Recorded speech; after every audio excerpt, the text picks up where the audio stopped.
रानी आप सभी लोगों का हार्दिक अभिनंदन एवं स्वागत करती हूँ।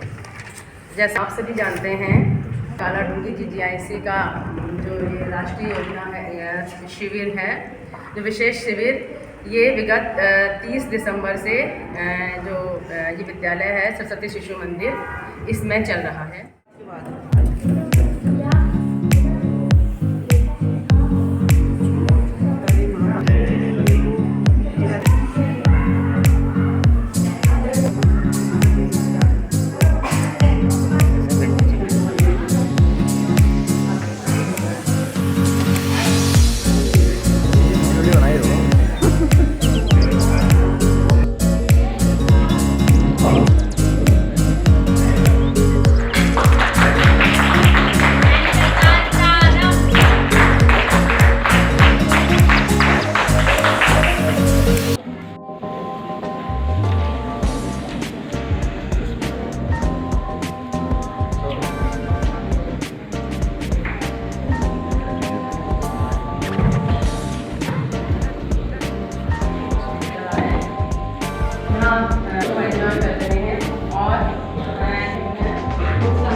यहाँ उपस्थित अपने हमारे कार्यक्रम की मुख्य अतिथि हैं माननीय शहीद हैं और वर्तमान में भारतीय जनता पार्टी के राष्ट्रीय कार्यकारिणी विद्यालय सरस्वती विद्या मंदिर और शिशु मंदिर है, वहाँ के सभी जो स्टाफ मेंबर्स हैं। तो भैया बहनों, ऐसा हुआ कि सबने उन्होंने हाथी को पकड़ा। जिसने पूंछ पकड़ी उसने लिखा कागज में हाथी रस्सी जैसा होता है, जिसने पैर पकड़ा उसने लिखा हाथी खंबे जैसा होता है, जिसने कान पकड़ा उसने हाथी सूप जैसा होता है। ऐसा उन्होंने वर्णन किया।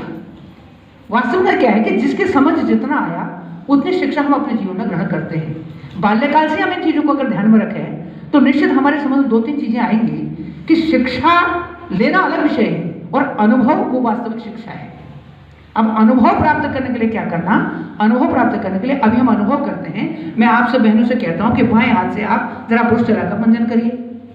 आपको क्या लगेगा? ब्रश डालेंगे आप कहीं, ब्रश आपके मसूड़ों को छील देगा। क्यों? क्योंकि हमने इसका उपयोग ही नहीं किया लेफ्ट हैंड साइड का। हमारे पास 2 ब्रेन होते हैं, लेफ्ट और राइट। तो एक और राइट जहां हमें कलर्स और हमारी टेक्निकल नई चीज सोचने का अवसर देता है, वहीं लेफ्ट माइंड का अलग कार्य है। तो बहुत से लोग ऐसे होते हैं जो बाल्यकाल से अपने दोनों माइंड को डेवलप कर लेते हैं। तो उसको डेवलप करने के लिए कुछ टिप्स करनी होती हैं। सपोज करिए अगर हम इस पुस्तक को पढ़ रहे हैं, कागज को पढ़ रहे हैं, तो हमें रोज आगे ऐसे सीधे पढ़ना है, इधर से राइट, लेफ्ट से राइट को पढ़ना है। हम रोज पढ़े जा रहे हैं, हम ज़्यादा दिमाग नहीं लगाएंगे, हमें नींद आएगी। बट अगर हम इसी पुस्तक को ऐसे पढ़ना शुरू करेंगे तो हमें फिर ये सोचना पड़ेगा हमारे कहीं गलत तो नहीं पढ़ रहे हैं। अगर हम इसको बैक करके ऐसे पढ़ना चाहेंगे तो हमें और कठिन लगेगा। तो जब भी हम माइंड को डेवलप करते हैं, माइंड सेटअप करते हैं, तो हमें 2-3 चीज़ों का ध्यान रखना होता है।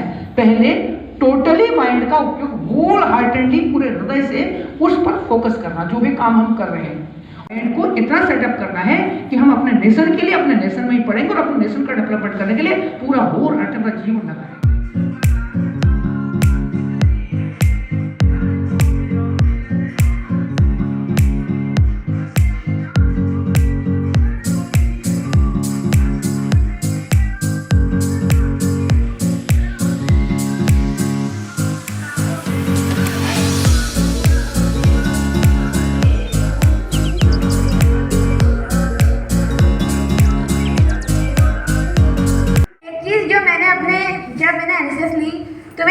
बहुत ज़्यादा गौर की। यहाँ पे जो जानवर, जिन जानवरों को हम खुला छोड़ देते हैं, जो किसी काम के नहीं होते, जैसे कि बैल और अन्य जो हमारे जानवर हैं, उन लोगों को सभी को इस तरह मतलब छोड़ा गया है कि उसकी मतलब वो पूछो ही मत।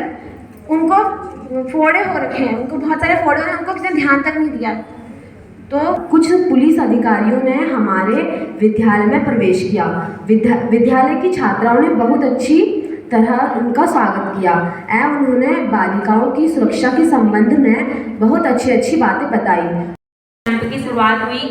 हमारा स्कूल की जितनी भी छात्राएं थी वे सब गोस्वामी सरस्वती विद्या मंदिर में पहुंचे। हमारा विद्यालय के छात्राओं द्वारा सांस्कृतिक कार्यक्रमों को अतिथिगण को दिखाया गया।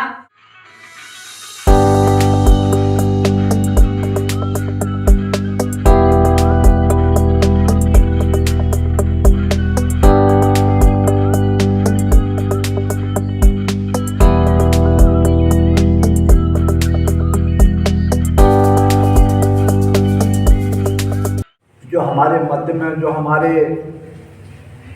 आचार्य और दीदी जी हैं, मैं उनको भी बहुत बहुत धन्यवाद दूंगा कि उन्होंने अपने इस शीतकालीन ठंड में भी बच्चों का साथ दे करके और बच्चों का मनोबल बढ़ाया है। के इस मंदिर के इस प्रांगण में राष्ट्रीय सेवा योजना के विशेष शिविर में सभी लोगों का हार्दिक स्वागत अभिनंदन करता हूँ। कहीं ना कहीं ये कैंप लगता है और कुछ ना कुछ जो सीखने को लगता है, जिसमें इन्होंने यहाँ पर एक चार पांच चीज़ दी है। तो इसी वक्त में जैसे संकल्प, ये लोग वहाँ पर एक संकल्प लेते हैं कि हम समाज जब यहाँ से कुछ सीख के जाएंगे, समाज में कुछ ऐसे विशेष कार्य करेंगे जिससे लोगों को उनसे फायदा हो।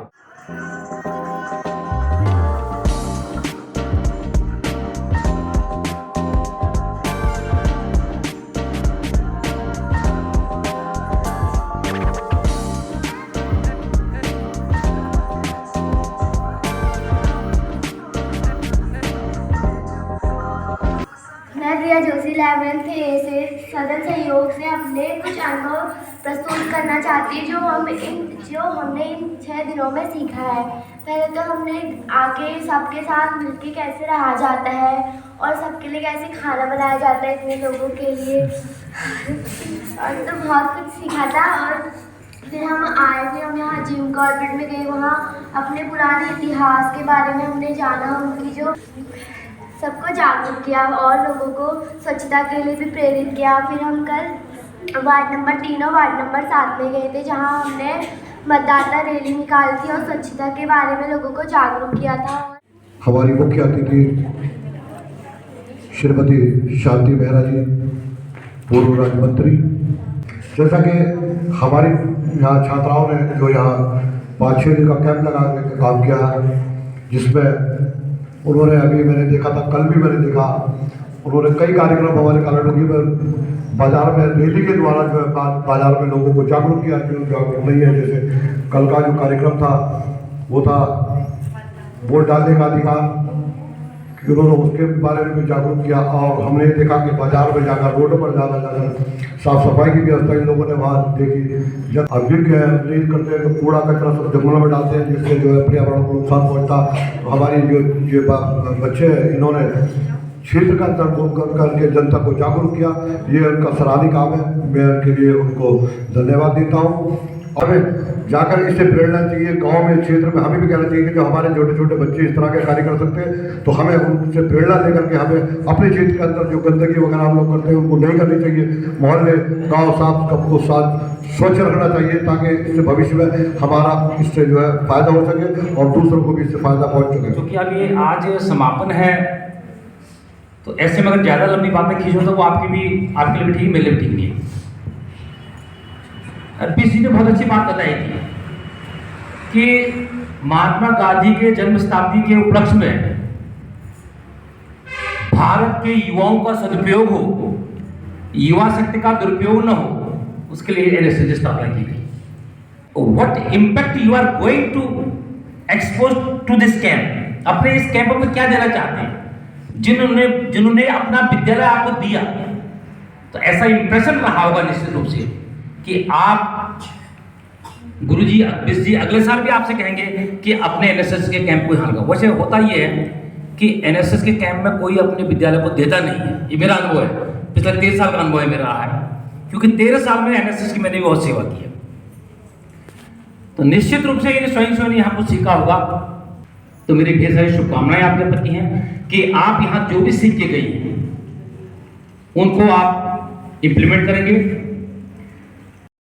मेरा जो आने का मकसद था केवल इतना ही था कि जो शिक्षकगण, जो विशिष्ट व्यक्तित्व इस समाज में कार्य कर रहे हैं आपके ऊपर, उन सबकी चीज़ों को आप ग्रहण कैसे करो।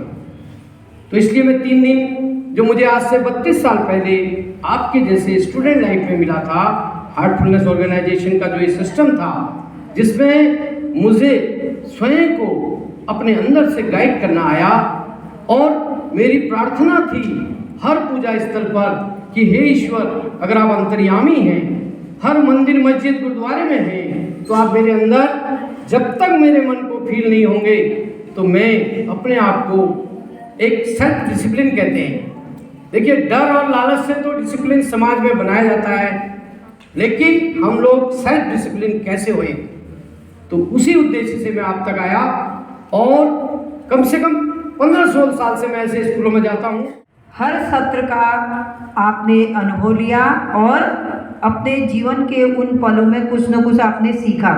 और बौद्धिक सत्र में जैसे अभी बच्चे बता रहे थे कि हमने हमारे बीच सम्मानित अतिथिगण आए और उन्होंने विभिन्न अपने अपने क्षेत्र के विभिन्न जानकारियां आप लोगों को दी आपसे संबंधित। जैसे एसआई नीसू गौतम जी आई थी, उन्होंने आपको आत्मसुरक्षा कैसे होगी करके आपके जानकारी दी, क्योंकि टीनएजर के पास जो शक्ति है बहुत अच्छी शक्ति है, और इसका सही सदुपयोग हो तो हमारा देश सही दिशा में जाएगा, और अगर हम इनकी ऊर्जा गलत दिशा को लग गई तो समाज हमारा सही नहीं रहेगा। आपको पता होगा कि राष्ट्रीय सेवा योजना का संचालन कब से हुआ और क्यों हुआ और क्यों इसकी आवश्यकता पड़ी। बहनों, आपको अभी बताया गया है कि एक जो युवा लोग होते हैं, जो नई पीढ़ी आ रही है, उनको एक कार्यक्रम का ये अंदाज होना चाहिए, पता लगना चाहिए कि राष्ट्रीय सेवा योजना, जिसका शब्द ही जिसमें सेवा है, तो पूरा निरंतर आप लोगों ने के मन में सेवा भाव रहनी चाहिए। और यहाँ पर आके हमारे मन में ये भाव होना चाहिए कि हम अपने घर को, अपने माँ बाप को और अपने घर का जो वातावरण है उसको छोड़कर इतनी दूर आए हुए हैं, इतने दिनों से रह रहे हैं, तो इसका क्या अर्थ है। अनुशासन, जो कि आपको यहाँ पर 7 दिनों में पता चला होगा कि हमें कितने बजे उठना है, कितने बजे खाना है, कितने बजे हमारा कौन सा कार्यक्रम हो। शिविर लगा हुआ था, वहाँ मैं 5 बजे उठती थी, तो मुझे 5 बजे ही उठने की आदत डालनी चाहिए। इसके साथ आपने कहा बच्चों कि हम लोग सफाई में जाते थे, गांव-गांव में पॉलीथीन के बारे में जागरूक करते थे। पॉलीथीन एक ऐसा विषय है, अगर हम इसके प्रति जागरूक नहीं हुए तो आने वाले समय में ये हमारे लिए बहुत ही एक कठिन ऐसी परिस्थिति हो जाएगी कि इस पृथ्वी में जीना और सांस लेना बहुत मुश्किल हो जाएगा। आजकल एक नया कार्यक्रम चला हुआ है कि गीला कूड़ा और सूखा कूड़ा। हमारे जो अपने जिलाधिकारी महोदय हैं नैनीताल के, उन्होंने एक कार्यक्रम किया है कि सूखा कूड़ा अलग होना चाहिए और गीला कूड़ा अलग होना चाहिए, ताकि वो सूखा कूड़ा रिसाइकलिंग करके उसका भी अपना उपयोग होता है, और गीले कूड़े को हम लोग खाद के तौर पर अपने घरों में भी इस्तेमाल कर सकते हैं, और अन्य जगह भी हम उसको कहीं भी डालें तो वो खाद के रूप में काम आ सकती है।